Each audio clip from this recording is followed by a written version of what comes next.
I've noticed black people have the genius to put the curse word after they say the race of the person, where white dudes, we always put it in front. And if we would just make that little adjustment, we could save so many careers, so many jobs could be saved in the white community if we would just put it after.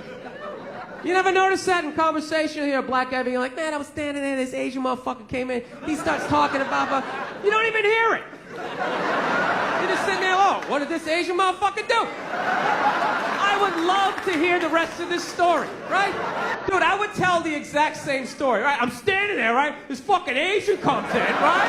Everybody's all like, whoa, whoa, hey, easy, Jesus, dude. What year is it, you know? It's like, dude, I just said what he said. I just preempted the fuck. That's all I did. He suggested he's hooking up with people's mothers. I'm not even doing that. It's just a quick, I got it out of the way. You guys saw the Pope died? You saw that, right? Everyone was flipping out, man. I thought that was a good thing. I was like happy for him, man. He was in horrible health. You know what I mean? Everybody just wanted the guy to keep hanging on. And people are still flipping, oh, God, I think he's gonna die. It's like, well, I think he's gonna go to heaven. I mean, it's gotta be better than that shit. So they got a new pope now. They picked another old white dude, you know. And they were actually in the running was this black dude from Nigeria, right? They were actually considering making him the pope. And I was kind of hoping he was going to win, you know. Not because I give a fuck either way. I just wanted to see all the black comics doing bits like the next day, like, oh, white people scared now. White people is scared now. Yeah, the pope is black and shit. Couldn't you just feel it? That was like a half-hour material. Went out the fucking window the second they picked another white dude. It was endless. Pope Mobile's gonna be pimped out, and you better not be shooting at this Pope. A black Pope will be shooting back at your ass. Because when white people get shot, etc., etc. So I sit down, and I'm watching this documentary as a white dude, which is what I am. I'm looking out my white head, watching this white shit. It's coming back into my white eyes, getting whiter by the fucking second. Right? Now, my wife, on the other hand, she's black, right? Now, I hate saying that because it makes it seem like I'm gonna start doing some stupid comparison jokes. You know, those dumb white guy, black guy jokes? And it's always like the white guy's like, oh, Jesus, I gotta do my taxes. Can this chair hold me? The black guy's always like, you need to loosen up. You gotta relax, man. You just gotta let it happen. All right? It's always the same stupid fucking joke. I hate those jokes, you know, because they're easy, and it's been my experience that it's just not true, you know? 15 years of being with her, there's really no difference, you know, because at the end of the day, it's a woman. All right? It's gonna be the same fights. I don't give a fuck who you're with. I'm not gonna lie to you. There might be more head movement and hand gestures with different races of women. Possibly an index finger jabbing at your forehead, whatever the fuck that is. But at the end of the day, it's the same fights. What's going on with us? You need to work on this. Why don't we communicate better, right? So she starts watching this shit as a black person, right? And she's seeing all the racism, obviously, that I'm seeing. But she was catching all this subtle shit that I was too white to see, but I knew I was missing it, because I just kept hearing her huffing and puffing, just sitting next to me being like, and I'm just sitting there like, okay, somebody did something. I don't know what just happened, but I don't think that was good. So I've been seeing this girl recently, this black girl, right? She lives up in Harlem, you know, gone out like 3-4 times, you know. First time we hung out in like the Village area in New York, you know, which is sort of like a racially mixed area. So she was cool, you know what I mean? Second time we hung out was more like Midtown, you know. Then the third time, she called me at like 3:30 in the morning, and she wanted me to come up to her apartment, right? So it's 3:30 in the morning, she lives in Harlem, I look how I look, so it's a fucking situation. Yeah, because you know the deal, right? Basically, a white dude feels comfortable up to about like 98th, 99th Street, you know what I'm saying? The second the streets start getting into like triple digits, like 100, 101st Street, start getting like a little asthma, like, ah, fuck, it's starting to get a little high up here. You feel that little tightness in your chest? Can you feel that? 106th Street, you're like leaning on shit, like, dude, where'd all the cabs go? How come there's no taxis up here? Dude, what's a bodega? I don't know what that is. Let's get the fuck out of here. Shut the door. Get me some water, though. Come back. Jesus Christ. Yes, I'm a man. I asked you to do something. You're a woman. You go and you do it and you don't ask questions. Phil, I swear to God. So anyway, it's like I was saying. They're sitting there bitch moaning and complaining about all the stuff they don't have. But You know? And it's like, you fucking outlive us. Really? You outlive us. Well, you know what? You have a birthday coming up. I know exactly what I'm getting you. Big bag of Fritos. You're an asshole.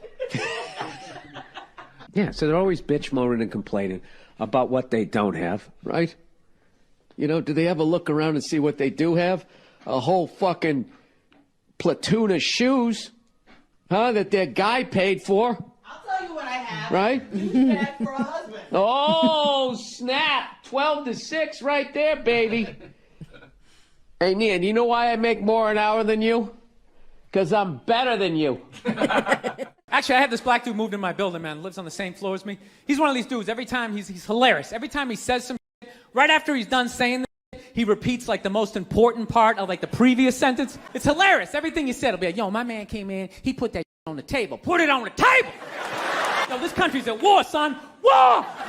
I'm just looking at my friend like, dude, did you hear him the first time? Because I heard him the first time. I was smiling, I was nodding. Actually, I got a couple of friends of African persuasion. I got to get rid of them, man. I got to admit to you. I'm finding I'm spending too much money on clothes hanging out with them. It's like every time they go out, they got all brand new shit on. So when I show up with my white version of brand new, which is, you know, I ironed the shit, right? I ironed it, right? It's new. They just start trashing me. And I don't give a shit what fucked up color their shirt is. They got a pair of shoes to match it and a hat. It's like a rule or something. Because God forbid you wear the same shirt within a 10-day period. One of them's going to notice. All of a sudden just look at you funny like, this motherfucker's got the same shit he had on last Tuesday. You got a hold on me. Smart enough, fell off my seat, I'm fine. You walked to me inside a cross. Our eyes locked in between. Spark was lit and you and me a sign. It's true. Said Actually funny, you know what? That's actually how I judge black guys now. When I first came to the city, like all black people scared me. No, I was like the typical white dude from like the suburbs, you know what I mean? Had no frame of reference, you know? My only frame of reference with black people was like those, remember those early 90s gangster rap videos? Throw the LA riots in there, man. It was horrible PR. I'm watching the videos, look, he's got a nice car, he's got all the women, and he's still fucking mad. These black dudes are never happy. But after 10 years of living in the city, this is how I narrow it down. Whether a black dude scares me or not. Black dudes with dirty sneakers scare the fucking shit out of me. I figured out in my head, because I know from hanging out with them, that's the last shit that they're going to let go. The immediate shit that they have on. So I think, you know, if his sneakers are fucked up, that means his life is fucked up. Every time he leaves his building, the whole neighborhood, oh, shit! Everyone starts making fun of him. He's on the train in a bad mood. I kind of have this howdy-doody, kind of mug-me kind of face. I'm not saying something's going to happen. I'm just saying I'm paying attention. Nice to be back here down in the South, man. I had a real weird experience last time I came down here. I was in Nashville, right? Sort of an awkward social situation, right? I'm sitting at this bar. There's this white dude sitting like 2 stools away. I don't know him. He doesn't know me. And that Terrell Owens story was in like sports news. So I try to make conversation. I'm like, man, look at this guy. This guy just signed a $40 million contract. He's already bitching, man. How much money do you need to make? And the dude looks at me, he's like, you know what I say? And then he looked over his shoulder, which I now know is the telltale sign that the N-word is coming, and it's coming hard. Oh yeah, it's not gonna be pronounced with the A, it's gonna be with the R, and he hit the R, he like stuck the landing. There was like a dismount, Klan members high-fiving in the background, like doing the wave. Just out of nowhere. So now, immediately, I'm looking over my shoulder like, dude, what the hell are you doing? You know what I mean? I'm waiting for like this hail of black fists to come raining down on top of me. I hate when people do stuff like that.